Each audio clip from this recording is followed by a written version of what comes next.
নমস্কার, আমি প্রসূন আচার্য। আপনারা দেখছেন প্রসূন আচার্য জার্নালিস্ট চ্যানেল। বন্ধুরা, আজকে আমরা আলোচনা করব অত্যন্ত গুরুত্বপূর্ণ বিষয়। সেটা হচ্ছে বিজেপি কেন 3 মাসের মধ্যেই তৃণমূল কংগ্রেস, যারা তাদের প্রধান প্রতিপক্ষ, তাদেরকে 3 টুকরো করে দিল। এই কারণটা কখনো ভেবে দেখেছেন যে কি এমন তাড়া ছিল পার্লামেন্টে বিল পাস করা বা এখানে বিধায়ক দল ভাঙা, কাউন্সিলর ভাঙা? কেন এটা করলো? আজকে পুরো ব্যাখ্যা করব আপনাদের সামনে। এবং বিজেপি স্ট্র্যাটেজি কি, কেন এটা করলো, তাদের এজেন্ডা কি, তাদের হিডেন এজেন্ডা কি, সেটা নিয়ে কথা বলবো। তার আগে অত্যন্ত প্রয়োজনীয় কথা বলি, যারা আমার এই চ্যানেলটি দেখছেন এখনো সাবস্ক্রাইব করেননি, অবশ্যই সাবস্ক্রাইব করবেন, শেয়ার করবেন, লাইক করবেন, পারলে ডিসলাইকও করবেন, কমেন্ট করবেন এবং বেল আইকনে, নোটিফিকেশন বেল আইকনে ক্লিক করবেন, যাতে ভিডিওটি আপলোড হওয়ার সাথে সাথে আপনাদের কাছে আসে, সেটা তো আপনারা পরে দেখতে পারেন। আর কারুর যদি চ্যানেলটি দেখে ভালো লাগে, পুরনো ভিডিও বা নতুন ভিডিও, তাহলে তাদেরকে অনুরোধ করব মেম্বারশিপ নেওয়া। আপনারা জানেন যে ভিডিওর নিচেই যে একটা অপশান আছে, সেখানে ক্লিক করে আপনারা মেম্বারশিপ নিতে পারেন। তাহলে আমার এই চ্যানেলটি চালানোর ক্ষেত্রে কিছু আর্থিক সুবিধা হয়। এবার আসল কথাটা বলি। ঠিক প্রায় রাত পোয়ালেই 21শে জুলাই বলা চলে। আজকে আপনারা যখন এই ভিডিওটি দেখছেন, তার 72 ঘন্টার মধ্যেই প্রায় পরীক্ষা দিতে চলেছে ঋতব্রত তৃণমূল, পরীক্ষা দিতে চলেছেন মমতা বন্দ্যোপাধ্যায়, অভিষেক বন্দ্যোপাধ্যায় এবং কাকলি ঘোষ দস্তিদার সুদীপ বন্দ্যোপাধ্যায়ের নেতৃত্বে তারা সমস্ত দলের সমস্ত শহীদদের জন্য, আমি জানি না এটা কিরকম কি ব্যাপার, কারণ প্রত্যেকটা দলের নিজস্ব ইডিওলজি থাকে, সেই ইডিওলজিতে যারা শহীদ হন তারা সেই শহীদদের প্রতি শ্রদ্ধা অর্পণ করেন, কিন্তু তারা সকলের প্রতি করবেন। আমরা যেটা দেখেছি যে একেবারে 3 মাসের মধ্যে, 3 মাসও হয়নি, 2.5 মাসের মধ্যে তৃণমূল কংগ্রেস 3 টুকরো হয়ে গেছে। যিনি এই তৃণমূল কংগ্রেসের জন্মদাত্রী মমতা বন্দ্যোপাধ্যায়, আজকে তার চোখ, নাক, দুটো হাত, ববি হাকিম, অরূপ বিশ্বাস থেকে শুরু করে গোটা দল, সুদীপ বন্দ্যোপাধ্যায়, কাকলি ঘোষ দস্তিদার, তার চিত্র তারকার দল, সবাই দল ছেড়ে চলে গেছে। এমনকি কলকাতা বা বিভিন্ন পুরসভার কাউন্সিলররা চলে যাচ্ছে, জেলা পরিষদ চলে যাচ্ছে। এবং এই রকম ভাঙন, ভাঙন বলবো না, বলতে পারেন চ্যালেঞ্জ দলের মধ্যে থেকেই যেভাবে উঠে এসেছে, সেটা আর কোনো রাজনৈতিক দলের আমরা সাম্প্রতিক অতীতে দেখিনি। দল হেরে যাওয়ার পরেও যেদিনকে রেজাল্ট বেরোলো, সেদিনকে মমতা বন্দ্যোপাধ্যায়ের 80 জন এমএলএ ছিল। আজ মমতা বন্দ্যোপাধ্যায়ের সাথে 15 জন এমএলএ আছেন কিনা সন্দেহ। তার হাতে 28 জন সাংসদ ছিলেন। সেই 28 জনের মধ্যে মাত্র 8 জন সাংসদ এখনো তার সাথে আছেন লোকসভার। রাজ্যসভার প্রতিদিন একটা একটা করে খুঁটি পড়ছে, 3 জন 4 জন হয়ে গেছে কোয়েলকে নিয়ে ইস্তফা দিয়েছেন, তার মধ্যে 3 জন তো বিজেপি হয়েই গেলেন। কলকাতা কর্পোরেশন চলে গেছে, শিলিগুড়ি কর্পোরেশন চলে গেছে, চন্দননগর কর্পোরেশন চলে গেছে, বহু মিউনিসিপ্যালিটি চলে গেছে।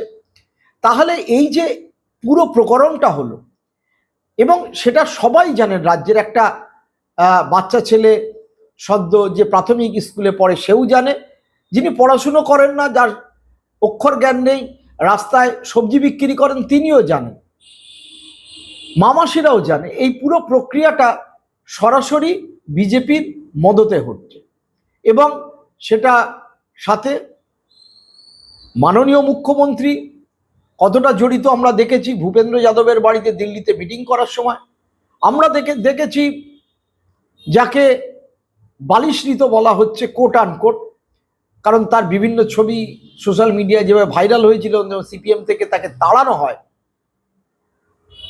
তারপর তার বিরুদ্ধে বালুরঘাট আদালতে এখনো মহিলা গঠিত মামলা রয়েছে পেন্ডিং। তাকে কেন্দ্র করে কিভাবে শুভেন্দু অধিকারীর সাথে সাক্ষাৎ, এবং চোখের সামনে দেখলাম যে অরূপ বিশ্বাস পালিয়ে বেড়াচ্ছিল ঋতব্রত ক্যাম্পে যাওয়ার পর, তার নামে এখন মেসি কাণ্ড বা অন্য কাণ্ডে আর কিচ্ছু হচ্ছে না। সদ্য মদন মিত্র বউ, ছেলে, বৌমা সবার নামে ইডি সমন এসেছিল। দুদিনের মধ্যে ভল্ট খাওয়ার পর একেবারে নিশ্চিন্ত। ববি হাকিম, যার নাকি কোটি কোটি টাকার অবৈধ সম্পত্তি দেশে বিদেশে বিভিন্ন ব্যবসায় নিয়োজিত, হাউজিং প্রজেক্টে একেবারে নিশ্চিন্ত। মানে তালিকা দীর্ঘ। আমরা জাভেদ খান, 90টার উপর নাকি অবৈধ বাড়ি, মুখ্যমন্ত্রী বলেছেন, নিশ্চিন্ত। তাপস চ্যাটার্জি, যিনি পরাজিত হয়েছেন দ্বিতীয় দিন কাউন্টিংয়ে, যাকে নিয়ে সারা ভারতে বলা হচ্ছে যে এ কেমন ধারা কাউন্টিং হলো, যেখানে মুসলিমদের 98% মুসলিম, সেখানে সব ভোটই পেয়ে গেল বিজেপি, সিপিএ, তৃণমূল একটা দুটো ভোট পেল। এরকম হতে পারে নাকি? তাও নেক্সট ডে কাউন্টিং। তার যে সহানুভূতি ছিল, বাড়ির বাইরে ডিম নিয়ে কিছু লোক অপেক্ষা করলো, তিনি জাম্প করলেন। তো এইরকম একটা পরিস্থিতি বিজেপি তৈরি করলো কেন? এবং সত্যি কথা বলতে গিয়ে যারা বিজেপিকে ভোট দিয়েছেন, যারা পুরনো বিজেপি কর্মী, যারা পুরনো বিজেপি আরএসএস এর কর্মী, যারা সাধারণ মানুষ এই পরিবর্তন চেয়েছিলেন, শিক্ষিত সম্প্রদায়, তারা সকলে ছ্যাঁচা ছ্যাঁচা করছেন, এটা নিয়ে কোনো সন্দেহ নেই। তো এত বড় ছিচিক্কার, এত রিস্ক নিয়ে গোটা দলটাকে কেন 3 মাসের মধ্যে বিজেপি ভেঙে দিল? দেখুন, ভাঙন তো মমতা বন্দ্যোপাধ্যায়ের অনেক দোষ ত্রুটি আছে, ভাইপোর দুর্নীতি আছে। এবং আমরা দেখলাম যে গতকাল অভিষেক বন্দ্যোপাধ্যায়, তিনি তার আমতলা পার্টি অফিস যখন বুলডোজার দিয়ে ভাঙা হলো, তিনি তার কর্মীদের, তার সাথে যারা রয়েছেন তাদেরকে উজ্জীবিত করার জন্য বললেন, আমরা যদি 31-এ ক্ষমতায় আসি তাহলে ওই আইন দিয়েই বিজেপির লোকেদের বাড়িঘর ভাঙবো। তাতে উদ্ধত্ত ছিল কি ছিল না, কর্মীদের চাঙ্গা করার ব্যাপার ছিল। কিন্তু এটা স্পষ্ট হলো যে বিজেপি যে আমতলা পার্টি অফিসের সামনে প্রতীকুর রহমান জয়েন করেছিল, সেটাকেও ডেমোলিশ করে দেওয়ার সাহস দেখাতে পারলো। আদালতের কি নির্দেশ আছে না নির্দেশ আছে, এবং কার্যত ঋতব্রত সেটাকে সমর্থন করলো। ঋতব্রতরা 21শে জুলাই করছে, স্থান নিয়ে রীতিমতো নবান্নে বৈঠক করে এসে, আর বারবার স্থানের জন্য দৌড়াতে হয়েছে মমতা বন্দ্যোপাধ্যায়কে। আমরা এমন একটা অবস্থা বিজেপি করলো কেন, এইটা নিয়ে আলোচনা এই কারণেই প্রাসঙ্গিক। What is the game plan of BJP? তারা এই রিস্কটা নিল কেন? তার প্রধান কারণ হচ্ছে রাজ্যের বিগত যে ভোট, সেটাকে যদি আপনারা বিশ্লেষণ করেন তাহলে খুব স্পষ্টভাবে হেরে যাওয়া সত্ত্বেও তৃণমূলের হাতে 40.8% আর বিজেপির হাতে 45 সামথিং, অর্থাৎ 5% ভোটের ব্যবধান ছিল। 45.84%, অর্থাৎ একেবারে মাত্র 5% ভোটের ব্যবধান ছিল। এবং বিজেপি ক্ষমতায় আসার পরেই আমরা যেটা দেখলাম যে আরএসএস এর যে এজেন্ডা, সেই এজেন্ডায় তারা একেবারে ফুলফিল করতে নেমে গেছে। এবং সেই এজেন্ডার মধ্যে বিজেপির মোদিসার যে নীতি, তার মধ্যে কোথাও আজ পর্যন্ত আমরা বিগত 12 বছরের শাসনকালে বা যে সমস্ত রাজ্যে বিজেপি আছে, সেখানে কোথাও সমাজের যারা প্রান্তিক মানুষ, যারা সংখ্যালঘু, যারা আদিবাসী, তাদের অধিকার বা তাদের অবস্থান, বা যারা একেবারে দরিদ্রতম তাদের অবস্থানের পাশে দাঁড়ানোর কোনো কিছু দেখিনি।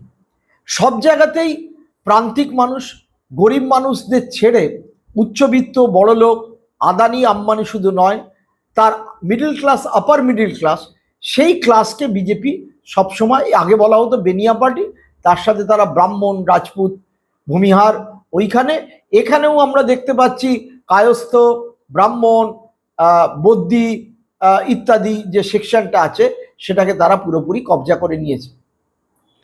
তাহলে এই রিস্কটা নিল কেন? কারণ এই 2.5 মাসের মধ্যে বিজেপি যেভাবে একের পর এক কাজ করেছে, তাতে সাধারণভাবে গরিব মানুষের মধ্যে, যে মানুষরা হয়তো পরিবর্তনের পক্ষে ভোট দিয়েছিল, তাদের মধ্যে একটা ভয়ঙ্কর ক্ষোভের সৃষ্টি হয়েছে। প্রথম ক্ষোভ দেখা দিয়েছিল একেবারে প্রাইমারিলি কিছু রেল স্টেশনে হকার উচ্ছেদ, কিন্তু তার থেকেও বড় ক্ষোভের কারণ হয়েছিল রেল স্টেশনের বাইরে রাস্তার পাশে যে সমস্ত দোকানদাররা, তাদেরকে তো হকার বলা যায় না, শাটার ফেলা রীতিমতো দোকান তারা কোচবিহার বলুন, জলপাইগুড়ি বলুন, পান্ডুয়া বলুন, দমদম বলুন, হাবড়া বলুন, চাঁদপাড়া বলুন, বারুইপুর বলুন, অজস্র রেল স্টেশন বাইরে সব জায়গায়, এমনকি এই যে বাজার, সেই বাজারটা গড়ে উঠেছিল একেবারে সাধারণ গরিব মানুষদের উপর, এবং তার সাথে যুক্ত ছিল লক্ষ লক্ষ মানুষ। কেউ কিন্তু কলকাতার ফুটপাত টোটাল এনক্রোচ করে বসে থাকবে সমর্থন করে না। এখনো কিন্তু গ্র্যান্ড হোটেলের নিচের ফুটপাতে তার যারা অধিকাংশই হয়তো অবাঙালি দোকানদার, গ্র্যান্ড হোটেলের সামনে বা বিধান মার্কেটের পাশে তাদের হাত পড়েনি। তারা অবাঙালি, হিন্দুও আছে, মুসলিমও আছে, কিন্তু তাদের 85 থেকে 90% অবাঙালি। কিন্তু যে বাঙালিরা এই ব্যবসা করতেন এবং তার সাথে যুক্ত ছিল তাদের সাপ্লাই লাইন, তাদের ওপর হাত পড়ল এবং তারা হাহাকার করছেন, কেউ এটাকে তাদের রদ করতে পারল না। একটা উদাহরণ আমি দিই, দমদমের এক হকার, যিনি স্টেশনের ওপর দোকান ছিল, বলছেন 40 বছরে তার বাবার আমলে, তিনি একটা হিসেব দিচ্ছিলেন যে 383টা স্টল ছিল, এখন রেল বলছে মাত্র 4টে স্টল বসাতে দেবে, এবং সেটাও টেন্ডার করে প্রায় 30 থেকে 40 লক্ষ টাকা। অর্থাৎ বহু গরিব মানুষের পেটে লাথি পড়েছে। এটা নিয়ে কোনো সন্দেহ নেই, এই হাহাকার সব জায়গায় শোনা যাচ্ছে, নাম্বার 1। নাম্বার 2, আমরা গ্রামাঞ্চলের যে অর্থনীতি, সেই অর্থনীতিতে দেখলাম গরুর অর্থনীতি পশ্চিমবঙ্গের বিগত 200 বছর 300 বছর ধরে হিন্দু গোয়ালা বা হিন্দু যারা একটু লোয়ার কাস্ট অর্থাৎ ব্যাকওয়ার্ড কাস্ট বলা চলে, তারা গোপালন করে এবং সেই গরুরা বাড়িতে বাড়িতে পালিত হয়, দুধ দেয়, এবং তারপরে 4 বছর 5 বছর বাদে গরুটিকে বিক্রি করে দেওয়া হয়, এবং ক্রেতা মুসলিম তারা ঈদুজ্জোহায় কুরবানি করে বা অন্যভাবে মাংস কাটে বা সেটাকে চামড়া রপ্তানি করে। বিভিন্ন লেদার কমপ্লেক্স রয়েছে কলকাতার, আপনারা জানেন, পার্ক সার্কাস থেকে শুরু করে বিস্তীর্ণ কসবা অঞ্চলে, বা যে লেদার কমপ্লেক্স তৈরি হয়েছে সেই দক্ষিণ 24 পরগনায়, সেইখানে। তাহলে সেইখানের অর্থনীতিতে এই অর্থনীতির সাথে কিন্তু বড় লোকদের অর্থনীতির সম্পর্ক নেই, এটা একেবারে সাধারণ নিম্নবিত্ত, এবং সেই হাহাকারের দৃশ্য ফুটে উঠেছিল বিভিন্ন ওয়েব পোর্টালে, not in mainstream TV channel. এই হকারদের ক্ষেত্রেও not in mainstream TV channel. কিন্তু এই ঘটনাটি পরপর দুটো অভিজ্ঞতাই কিন্তু সরাসরি হিট করে একেবারে মানুষের পেটে, কিন্তু সেভাবে কি কোনো প্রতিবাদ হয়েছে? এরপর আমরা দেখলাম, বা প্রতিবাদ সেভাবে কেউ করতে পেরেছে? এরপর আমরা দেখলাম গুন্ডা দমন আইন, এবং সেই আইনের নামে এমন একটি বিষয় রাওলাট আইনের মতো করে দেওয়া হলো, যাতে কোনো মানুষকে যদি জেলাশাসক বা পুলিশ সুপার মনে করেন যে তিনি এলাকায় অশান্তি সৃষ্টি করতে পারেন বা সমাজে একটা অশান্তি ক্রিয়েট করতে পারেন, তাকে বিনা বিচারে আটক করা হতে পারে। এই রকম একটা ড্রেকোনিয়ান ল পাস হয়ে গেল অ্যাসেম্বলিতে। এরপরে আমরা জানি যে ইউনিফর্ম সিভিল কোড আসছে। আমরা আরও এরকম ঘটনা দেখেছি, আমরা চার্চে হাঙ্গামা দেখেছি, যা পশ্চিমবঙ্গে হয়নি। আমরা গ্রামাঞ্চলে খ্রিস্টান যারা দক্ষিণ 24 পরগনার প্রত্যন্ত গ্রামাঞ্চলে বহু মানুষ খ্রিস্টান, নর্থ বেঙ্গলের আদিবাসী অঞ্চলে বহু মানুষ খ্রিস্টান, তাদেরকে প্রশ্ন করা হচ্ছে বাড়িতে কেন আপনারা শাঁখা সিঁদুর পরবেন। তো এই রকম অজস্র ঘটনা কিন্তু খুব দ্রুত লয়ে ঘটছে, এবং মাননীয় মুখ্যমন্ত্রী তিনি বলেছেন কয়েকটি কারখানার শিলান্যাস বা এখনো কারখানায় শ্রমিক লগ্নি হয়নি, যে কেউ যদি কিছু করতে হয়, অর্থাৎ ট্রেড ইউনিয়ন মুভমেন্ট করার ক্ষেত্রেও প্রায় বাধা নিষেধের কথা বলা হচ্ছে, তখন সেই ক্ষেত্রে হয়তো গুন্ডা দমন আইন প্রয়োগ হতে পারে। তো এই যে গণতান্ত্রিক পরিসরের উপরেও একটা আক্রমণ আসছে, গরিব মানুষের ওপর একটা আক্রমণ আসছে, আমরা দেখতে পাচ্ছি মানুষের বাক স্বাধীনতার ওপরও বিভিন্ন জায়গায় কেউ কিছু বললে বিভিন্ন ইউটিউবারদের ওপরও মামলা হচ্ছে, থ্রেটিং আসছে।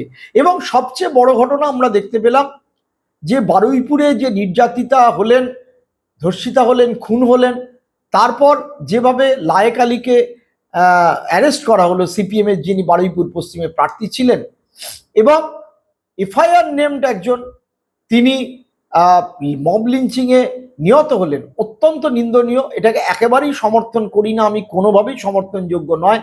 আইন কেউ হাতে তুলে নিতে পারে না। আমরা দেখলাম কিভাবে প্রভাস যে রাজসাক্ষী, তাকে এনকাউন্টার করা হলো, এবং এরপরে দিনের বেলাতেই নিয়ে যাওয়া হলো পুনর্গঠনের জন্য, কিন্তু তাকে মাঝরাতে নিয়ে যাওয়া হলো। সেই ক্ষেত্রেও কতিপয় আন্দোলন, এবং সেই আন্দোলন যারা করেছিল তাদের বিস্তারিত দেওয়া হয়নি। তারপর দেখলাম ইন্দ্রজিৎকে 25 লক্ষ টাকা ক্ষতিপূরণ দেওয়া হলো, অথচ তিনি কিন্তু এফআইআর নেম ছিলেন। মুখ্যমন্ত্রী বলে দিলেন যে একেবারে নির্দোষ ছিলেন। ঠিক আগের মুখ্যমন্ত্রীকেও আমরা বিভিন্ন সময় এইভাবেই সার্টিফিকেট দিতে শুনেছি, কিন্তু কারোর কোনো বক্তব্য নেই। যে ত্রিপল যেগুলো প্রশাসন থেকে দেওয়া হয়, ত্রিপল চোর, বালতি চোর ইত্যাদি বলে ডিম থেরাপি, এবং সেটা রাজ্যের এই সামগ্রিক যে কালচার, সেই কালচারের সম্পূর্ণ বিপরীত।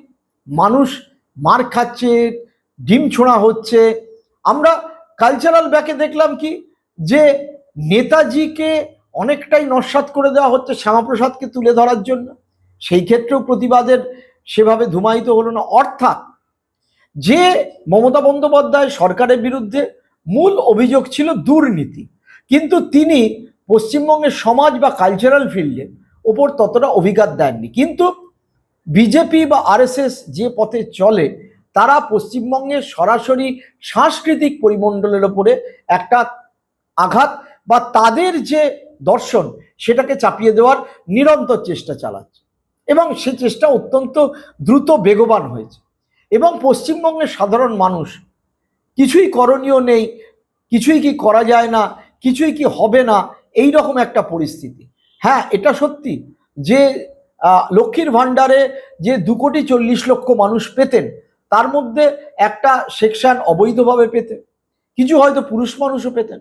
আমি যদি ধরে নিই যে টাকা 32-33 কোটি থেকে 35 কোটি বাজেট ধরা হয়েছে, আর 1,500 থেকে 3,000 করা হয়েছে, অটোমেটিক সংখ্যাটা অর্ধেক নেমে আসে। জেনুইন যারা, তারা এখনো পর্যন্ত 60-70 লক্ষ মহিলা বঞ্চিত, বিভিন্ন জায়গায় বিক্ষোভ হয়েছে। আমরা দেখতে পেলাম কি, যে ইসকন যাদের বিরুদ্ধে বিভিন্ন সময় বিভিন্ন অভিযোগ আছে খাবার দিয়ে, তাদেরকে চাপিয়ে দেওয়া হচ্ছে মিড ডে মিলের ভার, যেখানে বাচ্চাদের সবচেয়ে লুক্রেটিভ যে ডিম সেটাই তারা দেবে না, বলা হচ্ছে রাজমা বা সয়াবিন, যেটা পশ্চিমবঙ্গের মানুষের জল হওয়ার পক্ষে উপযুক্ত তো নয়, পশ্চিমবঙ্গের খাবারও নয়, এখানে উৎপাদিতও হয় না। পশ্চিম ভারত থেকে নিয়ে আসতে হবে, বিদেশ থেকে নিয়ে আসতে হবে, এবং ইসকন সেটা সাপ্লাই করবে। কিন্তু মানুষ সেই ক্ষেত্রেও তাদের প্রতিবাদ আন্দোলন প্রায় চুপ করার জায়গায়। এবং এর সাথে যে সেলফ হেল্প গ্রুপ যুক্ত ছিল, লক্ষ লক্ষ মহিলা, তারাও কোথায় যাবে, তাদের কি কাজ হবে তার নেই ঠিক। যদি ইসকনই সাপ্লাই করে, তাহলে তাদের ক্ষেত্রে কি হবে? এই রকম যখন একটা পরিস্থিতি 2.5 মাসের মধ্যেই হয়, আমরা যদি এটাকে আপনি কম্পেয়ার করেন, 2006 সালে বুদ্ধদেব ভট্টাচার্য 230 পেয়ে বামফ্রন্ট ক্ষমতা এসছিল, তার 25 দিনের মাথায় সিঙ্গুর, তার কিছুদিনের মাথায় নন্দীগ্রাম হয়, কিন্তু সিঙ্গুরকে কেন্দ্র করে একটা আন্দোলন তৈরি হয়েছিল, মানুষের প্রতিবাদ ধুমায়িত হয়েছিল। তখনও কিন্তু সোশ্যাল মিডিয়া তো সক্রিয় ছিল না, তা সত্ত্বেও মানুষ কিন্তু প্রতিবাদ করতে পেরেছিল, এবং যেটা দ্রুত পরবর্তীকালে যখন নন্দীগ্রামে জমি অধিগ্রহণ হয়, তখন এই শুভেন্দু অধিকারী, তিনি সেই আন্দোলনের অন্যতম মুখ ছিলেন, অন্যতম নেতৃত্বে ছিলেন, এবং তার ভালো মন্দ, তার দায়, ওখানে মাওবাদীরা গেছিল কিনা, কি হয়েছে না হয়েছে, তার বিরুদ্ধে কি অভিযোগ ছিল, এর দায়ভার শুধু মমতা বন্দ্যোপাধ্যায় বা তার লোকদের চাপালে তো হবে না, শুভেন্দু অধিকারীও যুক্ত ছিল। সেই আন্দোলনের সাফল্য আমরা দেখেছি, নন্দীগ্রামে টাটাদের কারখানা হয়, আমরা দেখেছি যে সিঙ্গুরের যেটা পেট্রোকেমিক্যাল হাব হওয়ার ছিল, হয়নি, আন্দোলন তৈরি হয়েছিল। কারণ সেই ক্ষেত্রে মমতা বন্দ্যোপাধ্যায় মাত্র 30 হলেও তার হাতে কিন্তু 30% ভোট এবং 30 জন বিধায়ক ছিলেন, তাকে দলের ইনফাইটিং এর সাথে লড়তে হয়নি। এবং মমতা বন্দ্যোপাধ্যায় ছাড়াও বামফ্রন্টের শরিকরাও বিভিন্ন সময় বুদ্ধদেব ভট্টাচার্যকে তখন ট্রাবল দিয়েছিলেন। এবার যদি আপনি একটা সংগঠিত 80 জন বিধায়ক, 28 জন সাংসদ, তার সাথে এত সংখ্যক কাউন্সিলর, এত সংখ্যক কর্পোরেট মেম্বার, অর্থাৎ পুরসভা এবং কর্পোরেশনের এত জেলা পরিষদের সদস্য, তাদেরকে খণ্ডিত খণ্ডিত করে দিতে পারেন, তাহলে ইনফাইটিংস, দলীয় তহবিল, দলীয় প্রতীক, এই নিয়েই ব্যস্ত থাকতে হবে যিনি তৃণমূল কংগ্রেসের জন্মদাত্রী তাকে। সেই ক্ষেত্রে এই যাদের কথা বললাম, যারা এই নিপীড়িত, তাদের আন্দোলন কখনোই সেই মাত্রায় আসবে না। সিপিএম নিশ্চয়ই এই আন্দোলনে বিভিন্ন সময় পথে নেমেছে, আন্দোলন করছে, হকারদের ক্ষেত্রে করেছে, গরুর হাট করা দরকার সেই ক্ষেত্রে করেছে, বারুইপুর কাণ্ডও করেছে, কিন্তু মাথায় রাখতে হবে তাদের ভোট শতাংশ, অর্থাৎ তাদের বামেদের পার্টিকুলারলি সিপিএমকে 5%-এরও কম মানুষ এই 2.5 মাস আগে ভোট দিয়েছেন, অর্থাৎ তাদের সমর্থন 5%-এরও কম। তৃণমূল কংগ্রেস মমতা বন্দ্যোপাধ্যায়কে হাজারো এসআইআর, কেন্দ্রীয় বাহিনী, প্রচণ্ড নাম কাটা 35 লক্ষ মানুষ ভোট দিতে পারেননি জেনুইন। তা সত্ত্বেও 41% মানুষ ভোট দিয়েছিলেন। তারা যদি আজকে সেই জায়গায় থাকতো, তাহলে এই 2.5 মাসের মধ্যে পশ্চিমবঙ্গে যে সিচুয়েশন আমরা দেখতে পেতাম, তাতে বিজেপি তাদের যে এজেন্ডা যদি ফুলফিল করতে যেত, তাহলে পদে পদে বাধার সৃষ্টি হতো। তার জন্যে বিজেপি খুব সুকৌশলে 3খানি পথ নিয়েছে। নাম্বার 1, তারা সাংসদদেরকে প্রলোভন দেখিয়েছে যে তোমাদের লাইফের কোনো পরিবর্তন হবে না, বরঞ্চ তোমরা মন্ত্রিত্বের স্বাদ পাবে, কেন্দ্রীয় সরকারের সাথে স্বাদ পাবে। এবং কাকলি ঘোষ দস্তিদার থেকে সুদীপ বন্দ্যোপাধ্যায়, যাদেরকে নারদা স্টিং অপারেশনে টাকা নিতে দেখা গেছে, চিটফান্ড কাণ্ডে ছিল, আরও সব এমপির একেবারে লাইন দিয়ে এমপিরা রয়েছে, তাদের যে অবৈধ অর্থ, কার বিরুদ্ধে কি কি অভিযোগ আমরা সব ইলেকশন আগে শুনেছি। এই তো প্রকাশ চিক বড়াই সদ্য যিনি ইস্তফা দিয়ে রাজ্যসভা থেকে আবার রাজ্যসভায় বিজেপি চলে গেলেন, তার পেটে পা দিয়ে কি করে অবৈধ অর্থ বার করতে হবে সুকান্ত মজুমদার ভোটের আগে বলেছিলেন। তিনি এখন গুণীজন হয়ে গেছেন শ্রমিক ভট্টাচার্যের কথায়। অর্থাৎ তোমরা যারা তোমাদের বিরুদ্ধে সমস্ত কিছু যা অভাব অভিযোগ, মানুষের ক্ষোভ, বিজেপির লোকেদের ক্ষোভ, সাধারণ মানুষের ক্ষোভ, তোমরা যদি এনসিপি বলে একটি দলের সাথে চলে যাও, খায় না মাথায় দেয়, কোথায় হাবড়ার হাটগাছাতে হাওড়ার তার অফিস, তাহলে তোমরা সকলেই একটা কি বলবে ইন্স্যুরেন্স পেয়ে যাবে, যেটা জগৎ সরকার বলেছে। এটা ইন্স্যুরেন্স। অর্থাৎ ইন্স্যুরেন্স কেন কভার হয়? লাইফ ইন্স্যুরেন্স, মরে গেলে ক্ষতিপূরণ, মেডিক্লেম, মরে আপনি ইনজিওর্ড হলেন, আপনার টাকা পয়সা দিয়ে আপনার কোনো চিকিৎসা খরচা লাগলো না। অর্থাৎ you are insured from the attack of CBI, income tax, ED, insured হয়ে গেলে, অর্থাৎ একটা সুরক্ষা বলয় আপনাকে ঘিরে ধরলো, আপনি নিশ্চিন্ত হয়ে গেলেন, আপনার কিছু হবে না। আর আপনার সাথে থাকা 2% 3% ভোটও যদি থাকে, সেটা কমে গেল। অর্থাৎ মমতা বন্দ্যোপাধ্যায়ের থেকে যে ভোটের গ্যাপ, সেটা আরো বাড়লো। এরপরে বিধায়ক দল, দেখুন বিধায়করা একেবারে মানুষের কাছাকাছি থাকে, সেটাকে যদি ভেঙে দেওয়া যায়, তাহলে তাদের ইনসোর্ট করা হলো। তারপরে এই যে ববি থেকে শুরু করে অরূপ বিশ্বাস, মদন থেকে শুরু করে জাভেদ খান, একেবারে লম্বা, এই প্রত্যেকটা অত্যন্ত সুরক্ষা বলয়ের মধ্যে হয়ে গেল। এবং সেই সুরক্ষা বলয়ে আরো 3-4% ভোট বাদ চলে গেল, এবং মমতা বন্দ্যোপাধ্যায় সারাক্ষণ ইডি, সিবিআই ইত্যাদি রাস্তায় নামার মতো অবস্থাতেই থাকলো না। তাহলে এই যে দুটো বাইফার্কেশন করে দিলাম, অর্থাৎ একটা কেক ডিভাইড অ্যান্ড রুল, এইটা পদ্ধতি ইংরেজদের কাছে থেকে বিজেপি একেবারে শিখে নিয়ে পিস পিস পিস পিস করে তৃণমূল কংগ্রেসকে ভেঙে দিল। মমতা বন্দ্যোপাধ্যায় রাস্তায় বেরোতে পারলেন না, বেরোলে ডিম থেরাপি। এবং তার মধ্যে লোকে যে প্রশ্ন করছে না, বিজেপি এত কিসের তাড়া, শুভেন্দু অধিকারীর এত কিসের তাড়া? তাড়াটা এই কারণেই, অর্থাৎ বিরোধী শক্তি জমাট বাঁধার আগেই আমি যদি আমার সমস্ত কার্যপ্রকরণ, আরএসএস এর 100 বছর চলছে, আমি যদি নামিয়ে দিতে পারি এই হিন্দুত্বের এজেন্ডা এবং হিন্দুত্ব মৌলবাদীর এজেন্ডা এবং বড়লোকদের তোষামোদের এজেন্ডা, গরিব মানুষদের বাজার দোকান ভেঙে, আমি বলছি না একবার এনক্রোচমেন্ট হাঁটানো, কিন্তু আমার প্ল্যান বিটা কি, অর্থাৎ পুনর্বাসনটা কি হবে, সেটা কিন্তু কারুর এই পর্যন্ত বক্তব্য নেই। আপনারা দেখেছিলেন যে 1 কোটি বাংলাদেশি রোহিঙ্গা, আজ 2.5 মাস কেটে গেছে, ডিটেনশন ক্যাম্প 200-300 জনের বেশি যেতে ধরা হয়নি। বা 1 কোটি রোহিঙ্গা তো গল্পই উড়ে গেছে, কারণ রোহিঙ্গাই নেই আরাকানে 1 কোটির ওপরে যারা বাইরে রয়েছে। আমি বারবার বলেছিলাম এটা মিথ্যে খবর। এবং এই যে ভেঙে দেওয়াটাকে, এটাকে লেজিটিমাইজ করলো কারা? করলো মেনস্ট্রিম মিডিয়া, গদি চ্যানেল। তাহলে মমতা ব্যানার্জি একদম মানে কি বললো, পিস পিস হয়ে গেলেন। এবার তাকে 21শে জুলাই নিয়ে বারবার চিন্তা করতে হচ্ছে, তিনি লোক পাবেন না। এবং আমি সুনিশ্চিত, আমার কাছে খবর আছে, ঋতব্রতরা যে মহাত্মা গান্ধী স্ট্যাচুর নিচে মেয়র রোডে, ঋতব্রতর তো কোনো ভূমিকাই ছিল না, সন্দীপনের সাহারও ছিল না, বাকি কিছু লোকের থাকলেও থাকতে পারে, বাদবাকিদের তো কোনো ভূমিকাই ছিল না। অরূপ রায় ছিলেন, অবশ্যই ছিলেন, তো মদনও ছিল সেই সময়, আমার মনে আছে। তো তাদের হয়তো বিজেপি কিছু লোক সাপ্লাই করে ভর্তি করে দেবে, আর মমতা বন্দ্যোপাধ্যায়কে সেখানে লড়তে হবে, তার ভাইপো একটা ব্যাগেজ সত্যি, কিন্তু তার বাইরে তাকে নির্ভরও করতে হবে আগামী দিনকে তাকে দল সাজাতে গেলে। তো সেইটা নিয়ে বিজেপি যেই এজেন্ডাগুলো পরপর নামালো, সেটাকে বিজেপি বিরোধিতার জমাটি করতে দিল না। অর্থাৎ রাস্তায় যে মানুষ নামবে, আমরা কি দেখলাম, সোনাম ওয়াংড়ুর যে অনশন, জনতা ককরোচ পার্টির যে অনশন যন্তর মন্তরে দিল্লিতে, যতক্ষণ না সেটা স্ট্রিটে হিট করেছে এবং সেখানে বহু মানুষ এসছেন যাদের পরিবার বিজেপির সাথে থাকে, অর্থাৎ রাস্তাতেই আন্দোলন তৈরি হয়। সোশ্যাল মিডিয়ায় কিন্তু আন্দোলনে একটা গতি দিতে পারে, কোয়ান্টাম দিতে পারে, সেই রাস্তাটা পুরো বিজেপি খালি করে দিল এবং এটা অত্যন্ত সুকৌশলে করা হয়েছে। জানি না আমি এই সংসদীয় যে সংসদের যে অধিবেশন আসছে তাদের ডিলিমিটেশন বিল পাস হবে না, করবে না, কিন্তু এখানে বিধায়ক দলটা কেন ভেঙে দেওয়া হলো? ওই একটাই কারণে ভাঙা হলো যে তারা যাতে কিছুতেই রাস্তায় কেউ না নামতে পারে। এইবার আপনি যে প্রতিবাদ করবেন কিসের ভিত্তিতে করবেন?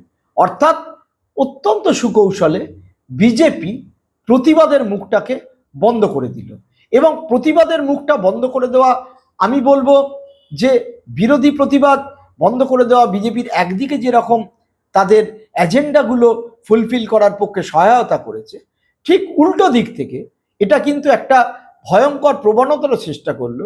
কারণ বিরোধীরা যখন রাস্তায় নামে তার একটা স্টিম বেরোনোর জায়গা করতে দিতে হয়, মানুষের যদি ক্ষোভের সঞ্চার হয়, স্টিম বেরোনোর জায়গা রইল না।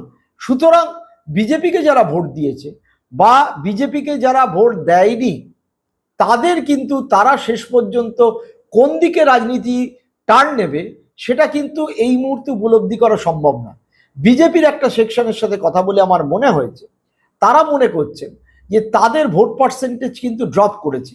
উল্টো দিক থেকে, মানে আজকে যদি ভোট হয়, বিজেপি আবার এটাও এনশিওর করছে যে বিরোধী দলটাকে যদি আমি প্রধান বিরোধী দলটাকে ভাগ করে দিই, তাহলে মমতা বন্দ্যোপাধ্যায়ের যে 41% ভোট সেটা যদি 30% নেমে আসে বা 25% আমরা নামিয়ে দিতে পারি, ঋতব্রতর সাথে 5% থাকলো, কাকলি ঘোষের সাথে 4% থাকলো, 9%, তাহলে 41 থেকে 9 যদি আমি বাদ দিই 32% এসে দাঁড়ালো মমতা বন্দ্যোপাধ্যায়ের সাপোর্ট বেস। তার রাস্তায় নামার অবস্থা রইল না, তার টাকা পয়সার অবস্থা রইল না। এছাড়া মদনের মতো ইডির চিঠি পেয়েই যারা দল চেঞ্জ করবে, এ তো বহু করেছে, সব ঘুরে বেড়াচ্ছে। এবং কি আশ্চর্য, যারা এখনো ঋতব্রতপন্থী বলা হচ্ছে তারা কেউ সোশ্যাল মিডিয়ায় কমেন্ট বক্স খুলছেন না। এবং আমার কাছে যা খবর, বিভিন্ন জেলায় যা মিটিং হয়েছে তাতে মমতা সাথে যারা রয়েছেন সেই সব লোকেদের মিটিংয়ে অনেক বেশি সংখ্যক লোক গিয়েছেন রাদার দেন যারা অন্য পক্ষে যারা মিটিং করেছেন। অরূপ রায়ের তৃণমূলই বলা উচিত, কারণ ঋতব্রতপন্থী বলে কিছু হয়ই না। তো সেই ক্ষেত্রে এনিওয়ে আমরা 21শে জুলাইয়ের দিকে তাকিয়ে থাকবো এবং বিজেপি এই বিরোধিতার শটটাকে সম্পূর্ণরূপে যে ভেঙে দিতে পারলো 2.5 মাসের মধ্যে, এটাই তাদের এই দলটার ভাঙার অন্যতম কারণ ছিল।